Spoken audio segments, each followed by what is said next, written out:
Welcome to Thoroughbred Racing Forecast, coming to you from fabulous Las Vegas. Thoroughbred Racing Forecast. And welcome to the Preakness Preview Show. I'm Trip Mitchell, and we'll get right to it. Dennis Tobler, our expert, has got a few thoughts. And when Dennis has some thoughts, he doesn't have any trouble communicating. Let's talk about the going-ons at the Derby. Well, Trip, I suspect everyone knows by now that Bob Baffert was accused of cheating again because he won the race. And before any due process was concluded or even any investigation into the circumstance of the blood test, Churchill Downs came out and banned Bob Baffert from entering any more horses, which is an unheard of policy. There's always 2 test samples taken. And if one comes back dirty, then the other one must be checked before anything can be done. And then there's due process to find out what happened. And this didn't happen in this case. This was a fully blown Churchill Downs moment where they thought they could steal the Derby from Baffert, throw him under the bus for history, and put their own horse, Mandaloon, and Brad Cox, the Louisville native, in as the new Kentucky Derby winner. I'm calling it like it is. I don't believe anything that comes out of Kentucky. I don't believe the Thoroughbred Racing Association. I don't believe what Churchill Downs says. They came out and said Bob Baffert put methylbetazone or betamethasone in his horses. Betamethasone is a steroid where you inject into joints. You inject it into joints because of inflammation. There was no injection of any kind of steroid into Medina Spirit whatsoever. Yet the CNN, Fox News, ESPN, everybody ran with the story that Bob Baffert cheated to win the Kentucky Derby. Well, a couple of days later, we find out, yes, there was 21 picograms of the substance in the horse's bloodstream. And just so all of you understand out there what a picogram is, it's equal to a grain of salt in an Olympic-sized swimming pool. So if you think it had any effect on his performance that day or enhanced his performance that day, you're dead wrong. It was given to him on a patch. He was suffering from a fungus on his rear hind quarters. The Daily Racing Form has pictures of it. And it's terrible sores. These are sores like boils that people have on them, and they put patches on them with cortisone, etc., in them to heal those sores. Now, Medina Spirit had those sores and had those patches up until the day of the race. And don't ask me why his vets didn't know what were in the patches, but they're a common thing that they use on horses and other animals to stop the fungal growth on their skin. Anyway, there are 3 picos of this betamethasone in the patch that Medina Spirit wore up until the day before the Derby. So the small, minute portion of what they found in his bloodstream not only doesn't matter one bit, but came there because they were trying to take care of the horse and take care of the sores on his rear end. I mean, most of these people and most of these animal rights organizations come out and say, oh, I wish they'd look out and care for the horse more than they do themselves and the money. Well, I have news for you people. A racehorse of this caliber is treated like a king. He has a camera on him 24/7. His groom sleeps in his stall with him at night. He is fed the best food. He is fed the best vitamins. He has the best vet care. You'd be proud to be a thoroughbred at this day and age. So nobody can say that any of these horses are being mistreated or being hurt in the world of racing. And it just burns me to the core to hear that happen. Now let's get back to what's going to happen next. Now that Bob Baffert has been completely transparent and his vets have finally found out what were in the patches, maybe Churchill Downs can come out and erase this black mark on their legacy, because this is the second time they've taken down a horse in the Derby. He hasn't been taken down yet because they haven't checked the second blood sample. I guarantee you the second blood sample will come back with picograms of betamethasone in it, but we know why now. And since we know why, and since it's not enhancing his performance at all, then let's move on. Let's don't ruin the industry. Let's don't let all of these people in the animal rights organizations who really care about their nonprofit money salaries more than they do the animals even have a seat at the table. Now, you want to know the answer to the problem? The answer to the problem is to start a national commission with a national commissioner. So all the states could come into one and make rules that are correspond with all the racetracks. At this point, there's 36 different racing associations in America with 36 different rules and regulations. And when Churchill Downs put the minimum amount to 0 of any substance in a horse's blood, you heard what Mark Klein said. You can take 80% of the horses on the track and you're definitely going to find something in their bloodstream. So just to cut it down a little bit more, 21 picograms of this steroid would not equal even close to what an injection would be, which would be 4,000 picograms. Also, the half-life of this drug in a horse is 8 hours. So it has 4,000 picograms when it's injected. It has 2,000 picograms 8 hours later. 16 hours later, it has 1,000 picograms, and so on and so forth. So the 21 picograms of this substance that Churchill Downs found and was so proud to come out and pull the rug out from underneath Bob Baffert with should come back to shame them in the day. Me, myself, I will not bet Kentucky any longer. I will boycott Kentucky. My betting funds will boycott Kentucky. Kentucky's the same place that gives us Rand Paul and Mitch McConnell. And I don't think they care much about who's president because 70% of them think Trump's still the president. So when you have people like that running the show, then I don't have any confidence in their organizations there. And if I was Bob Baffert, I would boycott Kentucky too. Now, let me add one little quick note before, and I think we might have mentioned this, but Bob Baffert sent 2 horses to Oaklawn Park in Arkansas for the prep races this year. Both of his horses won. Both of his horses come back tested positive for lidocaine. Okay, so they wanted to throw him out of those races too. He's shaking his head going, what the hell is going on here?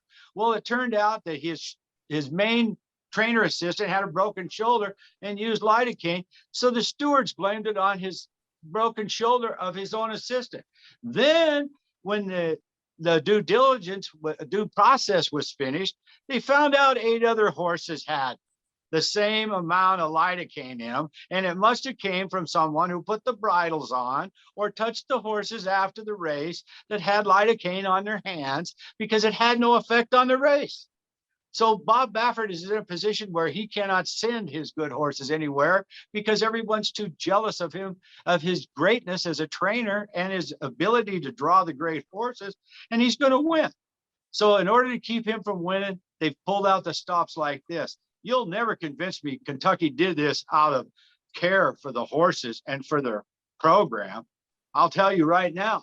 And as far as I'm concerned, they're done in my book. I don't care about Kentucky anymore. I'm not betting Kentucky. I'm not betting Keeneland. I'm not betting Turfway Park, where my friend runs the show. That's it. Bye-bye, Kentucky. I hope the state of Nevada never takes your signal, never adds to your stupid platform. And I hope Twin Spires goes broke. So that's what my opinion is. And I hope everybody out there has the brains and common sense to do a little research before you start preaching about how horses are mistreated and trying to bring down the game of thoroughbred racing, because you're not going to be able to do it. We're going to get a chance to talk to someone who's got a lot of qualities that we love in horse racing. First of all, he's smart, he's good looking, he owns a horse, and he's funny. Welcome, Mark. We're certainly glad to have you back again. What a week in horse racing. I'm expected to know what a picogram is. I don't know a picogram from pico de gallo. How am I supposed to parse through what's happening this week in horse racing? It's insane. When I started to do some research on the results and the Derby testing and all that stuff, I thought, who can pass screening like this? If you took 100 horse players that I know and put them through a CAT scan, that type of screening, you'd end up with 27 tubers, 18 artificial hips, and Jimmy Hoffa's high school class ring. That's what would show up on these screens. I don't know how any sample of anything can pass through what they're looking for in such minute quantities. So to try and understand any of it is beyond the average horse racing fan. And that's one of the real tragedies of this. That's the problem. And just to clarify just a hair, we're talking about what they found in his system to be about equivalent. A picogram is about equivalent to a grain of salt in an Olympic-sized swimming pool. And now the story is it came from an ointment to treat some dermatitis, which apparently they apply with a paint roller in California. All I know is I tried the same ointment and I just ran a 100-yard dash in 6.5 seconds. So there must be something to it. I'm just, who knows what it is. But in my heart of hearts, I don't believe there was malfeasance or malice behind this. You screen a sample from every horse out there and 80% of them come up with something that they never got near. It is not supposed to be there. And again, they're testing for such minute quantities. How can you make sense of it? It doesn't make sense. I think we'll dive more into it. But for now, let's take a look at the Preakness. First of all, the Preakness happens every year at Pimlico Racetrack outside of Baltimore. A word about Pimlico. I live in Louisville. Churchill Downs is my home track. Churchill Downs is in a blue-collar neighborhood, okay? Pimlico is in the Gaza Strip. That's what that neighborhood's like. It's in, you forget the jockeys. You got to have a whip on yourself to get from your car inside the racetrack. You know, these jockeys wear Kevlar vests for protection. The horses at Pimlico, they wear the Kevlar out there. It's that kind of place. I did some statistical drill down into the horses at Pimlico. 80% of the horses racing at Pimlico remain maidens all their career. Do you want to know why, Dennis? I'd like to know why. They're in the Federal Equine Witness Protection Program. They don't dare have their picture taken. That's why. It's just I must own some of them. It's just a strange place to run a grade 1 race, but they're running it there, and I've got some thoughts on how it's going to run and who's going to win it. It's a mile and 3/16, so it's not Derby distance, but it really doesn't have to be. The same type of horses been winning the Preakness as wins the Derby, and they've been Derby horses. These front runners and pressers are doing very well out there, and including this year. I think there's a couple interesting courses. I hate the word new shooter in a neighborhood like Baltimore because that can mean anything, and so I don't throw that term around. Let's just call them horses that weren't in the Derby for now. The most interesting one to me is the horse that Chad Brown has called Risk Taking. Risk Taking was the favorite in the Peter Pan. That was a 6-horse field, and he was the favorite in a grade 3, 1 turn at Belmont. Chad Brown scratched him from the Peter Pan to get him in the grade 1 Preakness at 2 turns with the excuse that I think he'll do better at 2 turns than 1. The Peter Pan was low-hanging fruit for him, and he's shooting for a grade 1 here with this horse. So if there's a live long shot in the field, for me, it's Risk Taking. So I'm going to go with favorites on top, long shots in the middle, reverse those for a trifecta. Here's how I'm going to bet them. I'm going to spend $100 on the Preakness, and here's how that's going to happen. I'm going to have a 50-cent trifecta part wheel with Medina Spirit, Concert Tour, Bafford's better horse than Medina Spirit beginning of the year, and Midnight Bourbon, who I think Asmussen will get a much better trip out of him in the Preakness than he did in the Derby. He's got 10 horses to deal with, not 20, and I think that make all the difference. I've got those 3 on top with Risk Taking and Rombauer in the middle, looking for a long shot price in the place hole, and all on the back end of that. That's a 50-cent wager. It's a $30 bet total. Reversing that around, I've got Risk Taker and Midnight Bourbon on top with Medina Spirit, Rombauer, and Midnight Bourbon in the middle with all on the back end. I think Concert Tour either wins or finishes last. I think he's a need to lead type horse. So I've got him winning on 1 and then with the all pool back on the show end of the trifecta. And I'm going to put 10 across on Risk Taker. Chad Brown has had the kind of success. He doesn't have to prove himself with a horse or a race. I don't think he would have made that move with Risk Taking unless he thought he had more than a fair chance to win this race. Well, the first thing I want to say is kudos to you for doing the work, because those are the kind of things that you have to dig out of the woodwork if you're going to find a horse in a field like this that's going to pay anything. I tend to agree with you about Brown doing that. That's kind of a telltale sign. Of course, if he gets 2nd or 3rd in this grade 1, it means a lot too. But nevertheless, he took this chance. He did, but we also don't know what his contract says about breeding rights to a grade 1 winner. As you know, with these contracts and horse ownership and breeding, you get down to page 2 or 3. It's like page 17 on a Google search. God knows what's back in there, and we'll never know it. But they have to take into account, of course, when they enter these horses. That's for sure. At the end of the day, they want to be stallions. That's what they're trying for. So Well, don't we Okay, all? Trip. I think Well, Dennis, that was a couple of thoughts here. One, if Mark is looking to become the spokesman for the Baltimore Chamber of Commerce or go work for the Maryland Tourism Department, we own him, because this show right here is eliminating any future he has in the state of Maryland. So They didn't print enough money last year to get me in front of the Baltimore Chamber of Commerce. and they don't print enough money to get me to Baltimore or to Pimlico racetrack. I'm afraid the stands are going to fall down at that place before the race is over. So not interested. I don't know. My wife tried to get me to watch The Wire, and I was so depressed about the city of Baltimore. After 20 minutes of that show, I turned it off. So maybe we're all in agreement. Well, when you look at Pimlico having the second jewel, do some people look at that maybe that's a mistake, or is it just so tradition bound now that the Preakness is going to be there forever? You hear conversations about moving it to Laurel, to revamping other tracks, moving it around, taking it out. They've been talking about this for 10 or 15 years now, including a $100 million renovation of Pimlico, which apparently they need weather vanes made of platinum because nothing else has been done out there. So you hear about this all the time, but most people don't know much about this, but they know Derby, Preakness, Belmont. And you go messing with that, and even though you're messing with people who are 5%ers in terms of how much they might wager in their lifetimes, they do pay attention. You piss off 5% enough times, you end up with no percent. Yeah, Okay. that's right. That's right. And I don't know that the Stronach family owns those Maryland racetracks. They own Southern Florida tracks, the California tracks. All these big corporations are in it for the dollars.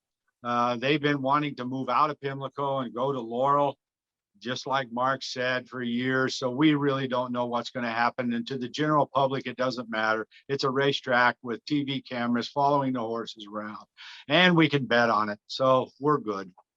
Well, Mark, I'm sorry, just going to say, Mark, you are a great addition to our team. We enjoy your humor and your insight. We are real pleased to have you. Well, it's a pleasure for me and an honor to be asked, of course. And the checks you're sending in have really gone a long way towards making things, good on this end. So Mrs. Klein appreciates it. No, well, two-party out-of-state checks are it's hard to find a spot to cash them, but they're probably good. When they're countersigned with the first name only, you're in trouble taking that to the bank. So. If it was Madonna, it would be okay. But Dennis, that's a challenge. Yes, thank you, Mark, very much. Really appreciate you being on. You brought a lot of good insights into the program. Really appreciate it. Thank you. I hope more to come. My pleasure. Oh, okay. And I want to mention one more thing before we go. I understand you're coming to Las Vegas in July. I have some shows booked in Las Vegas and in Southern California. I'll be there at the 21st to the 25th. These are private shows, but my business is crawling back, not flying back. And Las Vegas is part of my schedule this year. And I can't wait to come out and see a city that's open again. Great. And I can't wait to see you. I hope we get invited to one of your shows. So great to hear that news. And yes, we're glad to be opening up. And I promise the next time I come on the air, I'll have a COVID-free haircut and beard trim. When I'm at the track, I get all my information from the Thoroughbred forecast.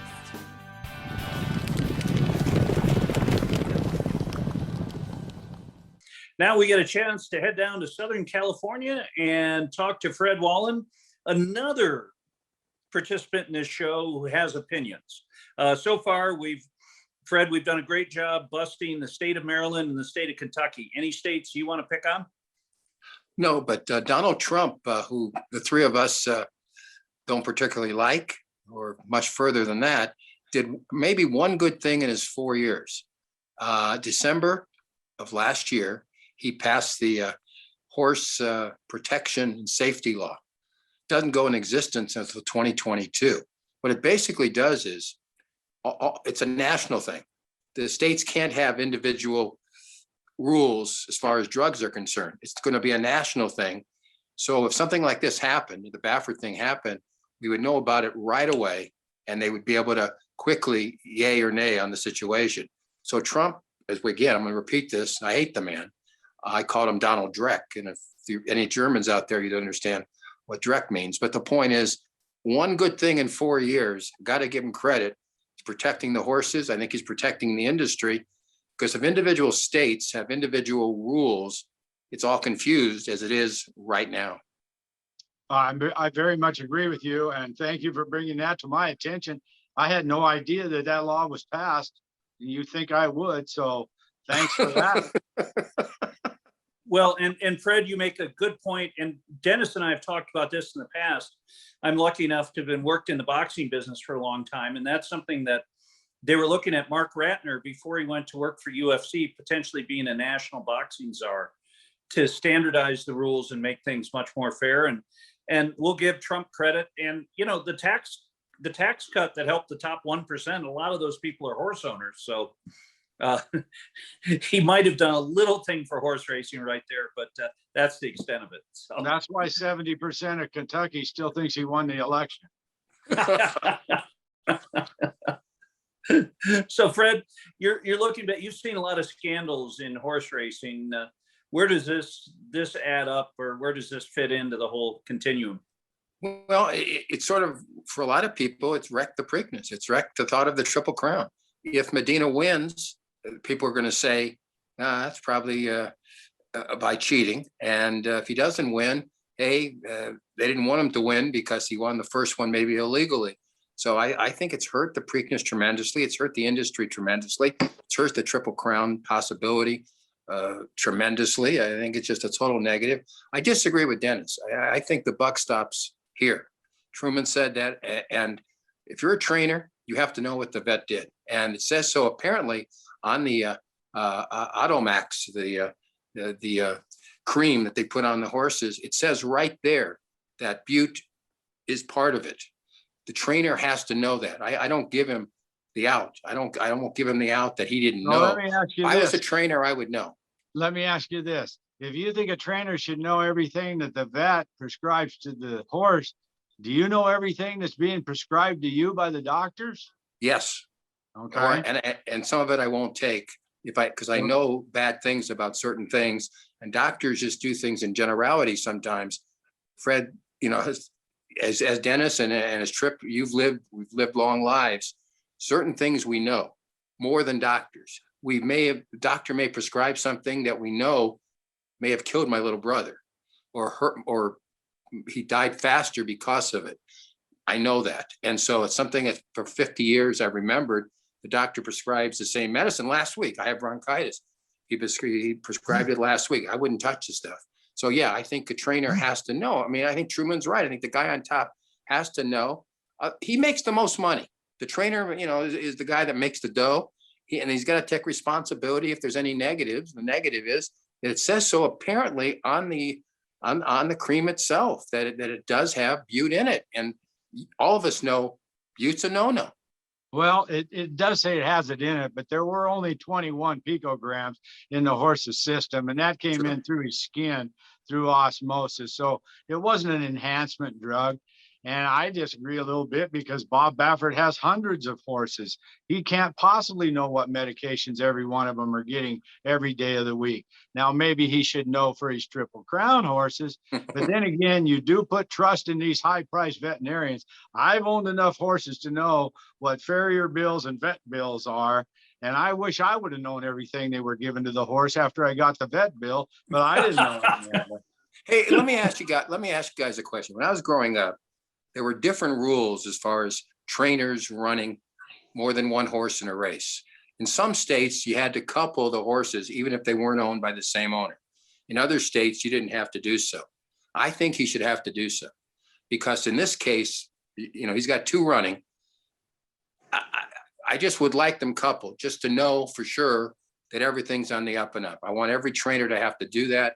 I don't know if it ever come back to that. And I forgot in New York, I think he had to couple. And in California, maybe you didn't, or maybe it was vice versa. It was so long ago. But I do think there's a reason for coupling horses if those horses are not owned by the same owner. And I just think like in this case, I don't know who, you know, you're going to tell both jockeys to win, but who knows what's going on in the background? I don't know. I'd like them coupled. And I agree. I agree with you. I think horses should run coupled if they have the same trainer and if they have the same ownership. You know, either way, they should run coupled because just like you say, the race coming up, Baffert's going to have the 2 top favorites in the race. Okay, so you know, you have to have some way to decipher that out. If you put a 1 and a 1A there, then all of those things you said earlier go away. True, 100%. And so I don't know, maybe this December last year new law will force something in that direction. Certainly hope so, because the industry can't afford any more slaps in the face. And, you know, let's forget what we just know about the auto, about the cream and whatever the case might be. In this race, it looks like the 2 favorites, and I think last time I looked this afternoon, 9-5 and 5-2, go to the lead a lot. Okay, so maybe you look for a Midnight Bourbon who seems to come off the pace most of the time. Maybe the 5-horse Midnight Bourbon would have a shot in this race. I'm certainly not at 5-2. You know, you're not getting much for your money, and at 9-5, you're not getting much. Maybe Midnight Bourbon right now, I think it's 5-1. Maybe it goes off at 6 or 7-1. Maybe it's got a shot. I mean, it's going to be an interesting day, and you know, we hope everybody's safe and go in that direction. But well, Midnight Bourbon did get bumped around a lot at the Derby, and they put I think, who was on him? Rosario. They put Rosario on him specifically to get him out of the gate and get him out there on the front end, but he didn't make it because Rock Your World bashed into him, and neither one of them ended up close. So you're right. If he could get out, he might make a race out of it. You know, Essential Qualities people indicated that they lost like 6 or 7 lengths because of the way the race was run. So he's not running in this race, but I'm just saying that horse racing, a lot of it is just fortune. You know, a lot of it is good jockeying, but sometimes, you know, they're going to bump and it's not the jockey's fault. And if you lose 6 or 7 lengths in a 1.25 mile race, you're probably not going to win too often. So now, no, and that's exactly what happened to Essential Quality, because he got banged out of the gate, banged out wide. He ran 4 or 5 wide around the whole way. He was still 4 wide at the finish line. And when he headed into the stretch, our other horse, Hot Rod Charlie, banged into him. And I think it cost both of them some ground there. And they both might have been able to get up to win. But one thing's for sure, that Mandaloon is no Triple Crown horse. All right, he got lucky and got to run through the middle. The other horses banged themselves out of the way. And the thing that really bothers me the most is Mandaloon's trained by Brad Cox, a Louisville native. And of course, he gets up for second. So immediately Churchill Down says, all right, let's take Baffert down and make our homeboy the king. And when you come to stud values and stallion values and things like that in the future, these grade 1s mean a whole lot more to the value of this horse than just the purse money. but let me ask you something, and Tripp, get involved here. I don't mean to dominate this segment, but what about Baffert saying it's cancel culture on Fox News? Come on. I mean, give me a break. You can't say that. If people are like me are going to go through the roof when he hears something like that. Why would he say something like that? Well, he's at this point, Fred, he is feeling like he's getting it from all sides. And I think he took some bad advice on this. But you make a very good point, Fred. And if there's got to be someone on top, there's got to be some responsibility. And Dennis, when you've got a horse at the Derby, Bob Baffert should be sleeping in that right next to him. Everything that goes onto that horse, into that horse, the horse breathes, drinks, or craps for that matter, should be known by the trainer. He might have been 20 years ago, but after you've won as much as he has and you've been in the Hall of Fame as long as he has, and all of the farms bring their best horses to him, look, you have to delegate some of the authority. I even have to delegate authority in my handicapping business, and that doesn't make me very happy, but it has to be done if you're going to grow. Well, hey, Fred, thanks for stirring things up. That's my Fred, job. Give us your pick. You think Midnight Bourbon's going to be up in there? I think Midnight Bourbon, and just from the point of view, keep in mind the jockey David Cohen. I'm not sure I don't think there've been many Preakness Jewish jockeys. I would like to see one. Now, again, people don't understand, like in the NBA and in pro basketball in the 30s and the 40s, there were a lot of Jewish players, and they were stars. Okay, Dolph Shay's going backwards. In the NFL, there were Jewish players. In baseball, there were Jewish players. But there were a lot of Jewish owners, but I don't know too many Jewish jockeys. So David Cohn, who's had some bad luck with injuries, used to be a really good jockey. Let's maybe keep in mind we'll do something in this race. That's all. Well, Dennis, how did we do on the horses with S at the beginning of their names? Can we count? I think the S horses took a shit. But can we count? Can we count Medina Spirit with the S? With in the the S second? on the end? Yeah, I guess so. I guess we can't. But anyways, this has been fun. This has been fun, and we'll see what happens. Fred, if they'll Fred. take it at the window, we'll count it, and I'm not sure they will. Fred, hey, we'll Thanks see a you lot, next Fred, time. for checking in with us. Thanks every time you come on. It's a pleasure. And you always bring some added quality that we don't know. So thanks a lot. Stay well, guys. Be sure and check us out and like us on Facebook at Thoroughbred Racing Forecast. We'll have photos of the shoot and a lot of information. So check us out on Facebook at Thoroughbred Racing Forecast. Now we go to Jeff Culler, who's going to set the field. He's going to get us going and give us the particulars on the Preakness coming up. Go ahead, Jeff. Great. Thanks a lot, Trip. And it's great to be here. You know, the Preakness Stakes is going to be run in Baltimore, as it is every year at Pimlico Race Course. It's $1 million purse this year. It's going to be run at 1 mile and 3/16, which you might want to consider, considering that the Derby is 1.25 miles. So it's a slightly longer race. The Preakness is slightly shorter. It's 1 mile and 3/16. It's in Baltimore, as it ever is every year at Pimlico, and it's going to be a great sunny afternoon. The weather is going to be great in Baltimore, so we're not expecting any sloppy tracks or anything like that. Okay, and we've got a field. How many horses are going to be going off? We're going to have 10 horses. There were 19 horses in the Derby. The Preakness field this year is 10 strong horses this year. Okay, and give us some thoughts. Trip, I'm thinking we're essentially looking at about a 3-horse field in this Preakness. We're looking essentially at Midnight Bourbon, who was my Derby pick, who finished 6th in the Derby. We're looking heavily at Midnight Bourbon, who's going to go off at 5-to-1 odds. We're going to be probably looking at Concert Tour, who is another Baffert horse, who will, of course, be getting a lot of attention because it's out of Bob Baffert's barn. Concert Tour, and probably Medina Spirit again. I'm sorry, and I'm not going to go on to a big thing about Medina Spirit because this isn't the appropriate place to talk in length about Medina Spirit, but Medina Spirit is going to be a factor in this race. I think we're going to look, of the 10 horses, I think we're looking basically at about a 3-horse race. Jeff, Dennis, what do you think about the rest of those horses? Are any of them present any kind of a challenge? One of the other handicappers mentioned what was it? Risk taking. That Chad Brown pulled that horse out of a grade 3 in New York and opted for this grade 1 Preakness. I have looked. It's a great question, Dennis, and I looked at that. I don't see risk taking as being a real factor in this race, to be quite honest with you. I don't think risk taking is going to be a factor.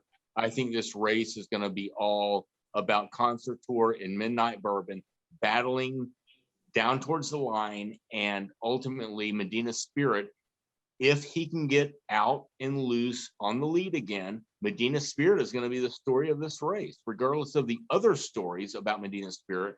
Medina Spirit is going to set the pace of this race again. I believe you're correct with that, and I'm pretty sure since both horses are trained by Baffert, they're not going to fight each other for the lead. No, and I think what's going to happen, Dennis, is a great point you're making. And I think what's going to happen is you're going to see Medina Spirit set a very early pace in this race. You're going to see Concert Tour keeping right with him. And you're also going to see Midnight Bourbon being right there where he wasn't in the Derby, because he did get a little bit of traffic in the Derby, and that hurt him. I'm still on Midnight Bourbon. That's still my horse. So Jeff, 2 weeks, a lot of people have a lot of thoughts on whether these races should be so close together. It's tradition. How do you think that handles from a training standpoint? How do you keep your horse fresh?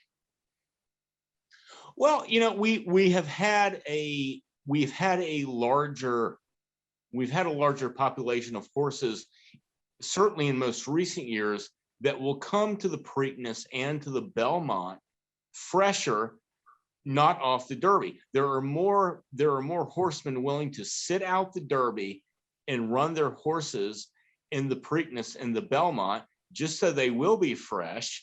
And that's really added an interesting angle to the horses, to the races lately. And Dennis, I think at this point, Trip, I'm going to go ahead and make my selections on the race too. I mean, I agree with my handicapper here. I think it's a 3-horse race. I think Midnight Bourbon got banged around too much and still ended 6th in the Derby. He was supposed to go out to the lead. We've got Medina Spirit and Concert Tour, 2 Baffert horses that are known for speed. So we got 3 speed horses that are probably going to speed out there ahead of everybody else. And when they cross the line, the rest of them will be going by the quarter pole. I'm telling you, we're looking at a lot of horses in this race who will still be in first level allowance conditions after this race. So the competition for Baffert's horses is just not there unless Midnight Bourbon can pop one. And that's the way I see it too. Those 3 horses, box, put in your rolling, pick 3s, pick 4s, pick 5s, put them in your horizontal wagers, your quinellas, your exactas, trifectas, superfectas, add the all at the end of those horses, and you'll probably walk home with the money. Trip, I want to remind you something. In 2014, doing this very show, I told you that 2-year-olds were no longer allowed to receive steroids and that the Kentucky Derby would be drastically changed over the coming years, that there would be no long shots winning any longer. And was I correct? I was correct on that assessment. Once they stopped giving steroids to 2-year-olds, horses grow on their own now. And one of the biggest problems we have is, people accusing people of using wrong things to raise horses with. But that particular thing, giving 2-year-olds steroids, made them grow faster and grow out of their skin and did bring them down in earlier, quicker time. So now only the good horses make it to the Derby. With the point system, there's very few races that can get you to the Derby. So when you get to the Derby, there's 3, 4, 5 horses that are head and shoulders above all the rest. And that's what happened since 2014, generally. And it has been the case since 2014. So I think this is, it's not going to be one for the ages. And like Fred said, the Triple Crown hopes are shot, no matter if he wins or loses, because we got too many people out there that are uneducated on the facts of horse racing. So let's enjoy the race, take home the pool money, and take Baffert to the bank again.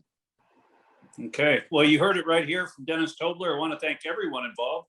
Jeff Culler doing a great job, Fred Wallen, and our humorist and the state of Maryland's new governor.